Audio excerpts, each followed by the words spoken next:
ಕಲಬುರಗಿ ರೊಟ್ಟಿ ಇದೀಗ local to global ಅಂತ ಪ್ರಸಿದ್ಧಿ ಆಗ್ತಿದೆ. ಹೌದು, ಕರ್ನಾಟಕದ ಜನರಿಗೆ ಮೆಚ್ಚುಗೆಯಾಗಿ ಬೇರೆ ರಾಜ್ಯದವರಿಗೂ ಬಲು ಪಸಂದಾಗಿರೋ ಈ ಜೋಳದ ಖಡಕ್ ರೊಟ್ಟಿಗೆ ಇದೀಗ ವಿದೇಶದಲ್ಲೂ ಬೇಡಿಕೆ ಬಂದಿದೆ. ಅದಕ್ಕಾಗಿಯೇ ಕಲಬುರಗಿ ಜಿಲ್ಲಾಡಳಿತ ಇದೀಗ ಅಸ್ತಂ ಟ್ರೇಡರ್ಸ್ ಪುಣೆ ಅವರೊಂದಿಗೆ ಒಪ್ಪಂದ ಮಾಡಿಕೊಂಡಿದ್ದು, ಶೀಘ್ರದಲ್ಲಿಯೇ ಕಲಬುರಗಿ ರೊಟ್ಟಿ ಆಸ್ಟ್ರೇಲಿಯಾ ಮತ್ತು ಅಮೆರಿಕಕ್ಕೆ ಹೊರಡಲು ಸಿದ್ಧವಾಗಿದೆ.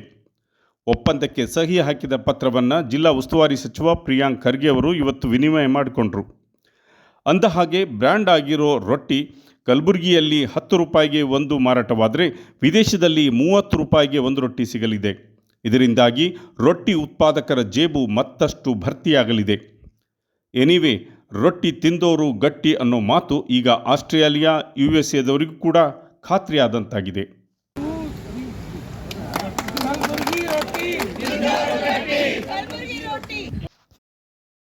ಎಷ್ಟು ಜನ ನಮ್ಮ ಕರ್ನಾಟಕ ಮತ್ತು ಮಹಾರಾಷ್ಟ್ರದಿಂದ ಯಾರು ಹೆಚ್ಚಾಗಿ ಜನರಲ್ಲಿ ರೊಟ್ಟಿ ಉಂಟಾರ ಅವ್ರು ಎಷ್ಟು ಜನ ಅಮೆರಿಕದಾಗ ಇರ್ತಾರ, ಆಸ್ಟ್ರೇಲಿಯಾದಾಗ ಇರ್ತಾರ, ಕೆನಡಾದಾಗ ಇರ್ತಾರ, ಫುಲ್ ಸರ್ವೆ ಮಾಡಿ ಅದಾದ್ಮೇಲೆ ನಾವು ಪೂರ ಡೇಟಾ ಮಾಡಿ ಕಲೆಕ್ಟ್ ಮಾಡ್ತೀವಿ. ಈಗ ತಿಂಗಳ 25,000 ನಾವು ರೊಟ್ಟಿ ಎಕ್ಸ್ಪೋರ್ಟ್ ಮಾಡ್ಬೋದು. 10,000 ಅಮೆರಿಕಾಗ, 10,000 ಆಸ್ಟ್ರೇಲಿಯಾಕ್ಕೆ ಮತ್ತು 5,000 ಕೆನಡಾಗೆ. ಈಗ ಕರೆಂಟ್ ಒಂದು ಮೂರು ತಿಂಗಳದಾಗ ಇದು ಮಾಡ್ತೀವಿ.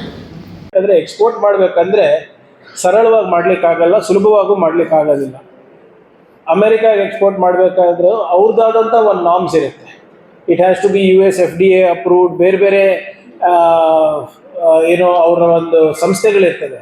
ಆ ಅಪ್ರೂವಲ್ ಇರಲಿಲ್ಲ ಅಂದರೆ ಅವರು ಯಾವುದೇ ಒಂದು ಆಹಾರ ಪದಾರ್ಥವನ್ನು ಅವರು ದೇಶದ ಒಳಗಡೆ ಬಿಟ್ಕೊಳಲ್ಲ. ಈಗ ನೀವು ಇಂಡಿವಿಜುವಲ್ ಆಗಿ ಕೂಡ ನೀವು ಹೋಗಿ, ಒಂದು ಟೂರಿಸ್ಟ್ ಆಗಿ ಕೂಡ ಹೋಗಿ, ನಿಮ್ಮ ಬ್ಯಾಗ್ನಲ್ಲಿ ಯಾವುದಾದ್ರೂ ಆಹಾರ ಪದಾರ್ಥ ಇದ್ದರೆ, ನಿಮ್ಮ ಮನೆ ಉಪ್ಪಿನಕಾಯಿ ಇರ್ಬೋದು ಅಥವಾ ಬೇರೆ ಬೇರೆದು ಏನಾದರೂ ಹಪ್ಪಳ ಇರ್ಬೋದು, ಸಂಡಿಗೆ ಇರ್ಬೋದು, ತೊಗೊಂಡು ಹೋದರೆ ಬಿಡೋದಿಲ್ಲ. ಅವ್ರು ಎಕ್ಸಾಮಿನ್ ಮಾಡ್ತಾರೆ, ಏನಿದೆ ಅಂತ ಕೇಳ್ತಾರೆ.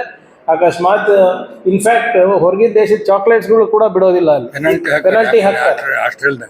ಆಸ್ಟ್ರೇಲಿಯಾದಲ್ಲೂ ಹಾಕ್ತಾರೆ, ಇಲ್ಲೂ ಹಾಕ್ತಾರೆ. ಸೊ ಆ ನಾಮ್ಸಿಗೆ ತಕ್ಕಂಗೆ ಇವತ್ತು ನಮ್ಮ ಕಲಬುರಗಿ ರೊಟ್ಟಿ ಆಗಿದೆ ಅಂದರೆ ನಿಜವಾಗ್ಲೂ ಶ್ಲಾಘನೀಯ.